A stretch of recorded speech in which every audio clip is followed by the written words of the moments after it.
Здравствуйте, уважаемые зрители канала! Сегодня наш новый выпуск на тему «Сколько стоили крепостные в России?».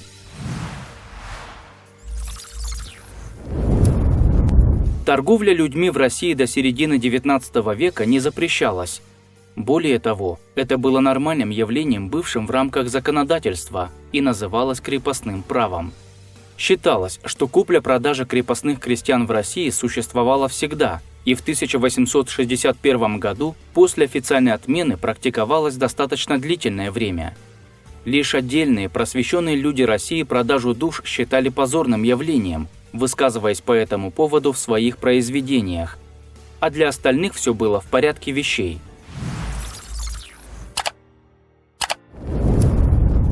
Изначально на Руси появилось понятие «холоп». Это, проще говоря, слуга. Холопов всегда, начиная с самых давних времен, продавали и покупали.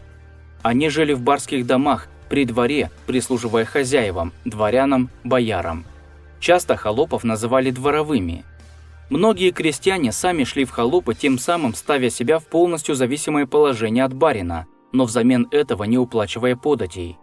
По законам тех лет крестьянское сословие, в которое входили смерды и закупы, обеспечивала себя самостоятельно, работая в полях, ведя хозяйство, живя отдельно от барина и платя подати. Иногда крестьяне ездили на заработки в города, занимались ремесленным производством или поступали на службу в барские дома. К XVI веку началось закрепощение крестьянства, а холопство, начиная с XVII века, стали ограничивать. Появились законы о том, что крестьяне, жившие в одном месте, не могли сами переходить в города или идти к другим владельцам, чтобы служить у них в качестве холопов. Но хозяин мог их продавать. С владельцев, у которых был штат холопов, государство стало взимать подати за каждую душу. И тогда-то начался процесс закабаления. Хозяевам оказалось невыгодно держать всех слуг, и они стали сажать последних на землю. То есть прикреплять к определенному наделу, чтобы те не только служили в доме, но и обрабатывали свои клочки земли и платили подати. По сути, холопы стали крестьянами. Таким образом, уже к концу XVII века холопство полностью исчезло как отдельное сословие, растворившись в крестьянстве. Но изменилось и правовое положение самих крестьян. Они стали равны холопам. С тех пор можно было запросто продавать и покупать крестьянские души. А с XVIII века начался полный произвол. Могли продать мужа в одно имение, а жену в другое, обменять, заложить, проиграть в карты. И это стало самым обычным делом к началу XIX века. Периодические издания тех времен пестрили объявлениями о продаже людей. Можно было найти крепостного по своему вкусу. Тексты составлялись примерно такие же, как сейчас, когда люди продают автомобили или домашних животных. Например, продаются муж и жена, обоим по 30 лет. Хорошего поведения, а с ними коза дойная. Или продается кучер умелый, 40 лет, с телегою и лошадью. Стоимость обычного крестьянина оценивалась в 5-6 рублей за штуку. Если крепостной имел какие-либо особые навыки или умел, допустим, хорошо стричь, брить, то оценивался дороже. Выше ценились молодые девушки, которых приобретали в качестве горничных.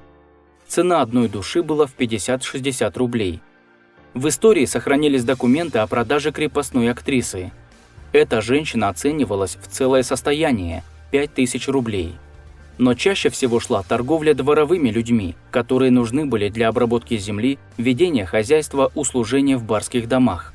Крестьян обычно продавали вместе с прикрепленными к ним наделами. Чаще всего на продажу выставлялись не отдельные люди, а села, деревни. При этом каждый человек, живший там и прикрепленный к земле, учитывался подушно. Например, продается деревня Сысоева с 334 душами. При этом все души взрослые мужчины, и каждую душу оценивали примерно в 70-120 рублей. За женщин и детей подати не платили, поэтому они не учитывались при продаже. Но это относилось только к недворовым крестьянкам. За дворовых женщин были отдельные расценки. Еще существовала отдельная категория крестьян на вывод, их покупали и переселяли в другие деревни. Помещик, который приобретал таких крепостных, сам оплачивал издержки и риски по их переселению в свои земли. Существовали на Руси и невольничьи рынки, а с ними те посредники, кто не считал зазорным получать выгоду от продажи людей в самое настоящее рабство. Помещики, нуждавшиеся в деньгах или просто хотевшие получить хороший барыш, обращались к таким вот перекупщикам. В XVIII – начале XIX века ежегодно проходила Урюпинская ярмарка, где существовал подобный невольничий рынок. По свидетельству историка М. Пыляева, на этом рынке всеми делами заведовали армяне, скупая юношей и девушек для перепродажи на турецких невольничьих базарах.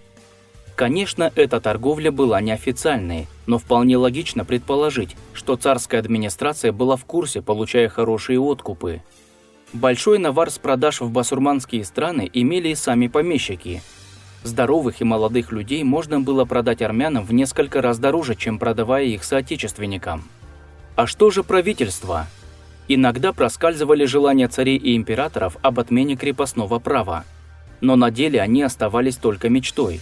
Или же, как, например, указ Павла I о трехдневной барщине, который на бумаге был, а на деле почти не исполнялся. Более того, людей эксплуатировали, не оставляя им ни единого выходного весь месяц. Такие крестьяне назывались месячниками. Помещики просто отнимали у крестьян их наделы и заставляли работать на себя, получая нищенский паёк из барских запасов. Месячники уже ничем не отличались от безвольных рабов на плантациях, становились совершенно бесправными людьми, не имеющими ничего в собственности.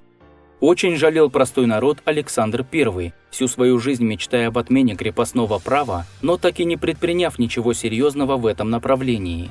Он видел, что система уже закоренела и не знал, как к ней подступиться. Предпринятые им меры были больше для того, чтобы сгладить ситуацию в России в глазах европейского общества.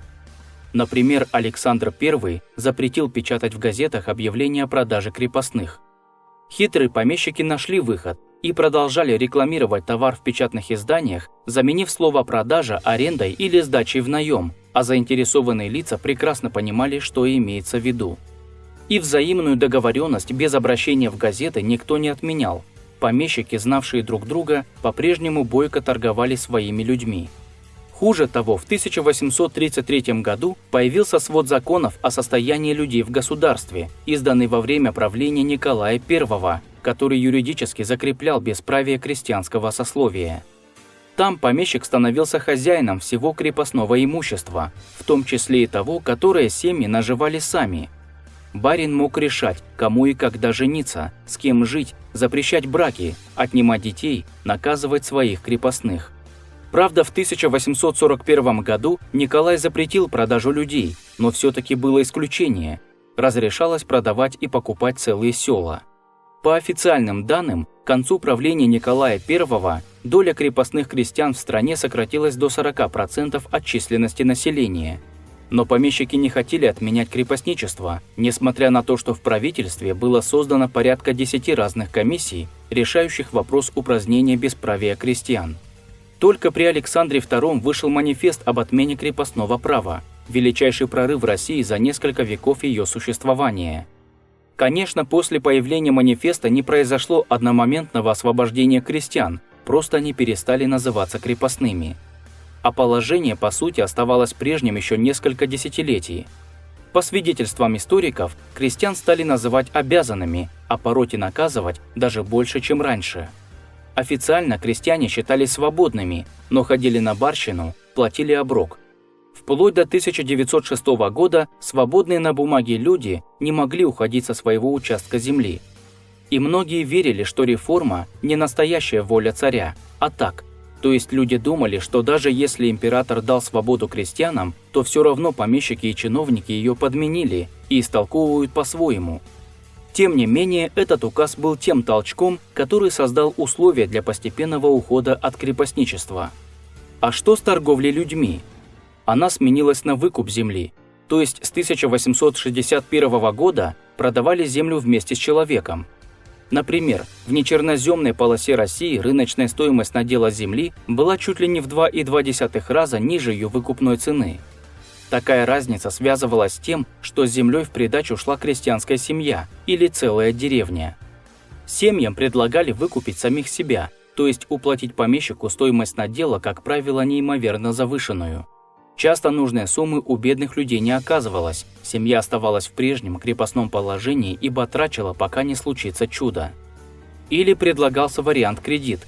Крестьяне получали землю, но должны были в течение многих лет выплачивать ее стоимость и проценты, которые в итоге обходились чуть ли не в 6 раз выше рыночной цены надела.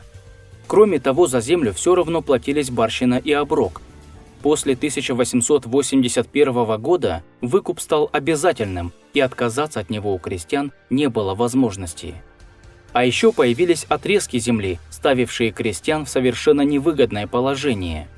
Помещик сам определял, какая земля будет у крестьянина, и часто делил ее так, что между отдельными участками оставались куски помещичьей земли, обойти которые было невозможно. Из-за пользования этими кусочками, ведь надо было как-то пройти от дома, к примеру, к полю или в огород, крестьяне платили дополнительную плату. В те времена многие жаловались, что уж лучше бы осталось крепостное право и торговля людьми. Тогда хотя бы у крепостных был маленький шанс попасть к более лояльному помещику.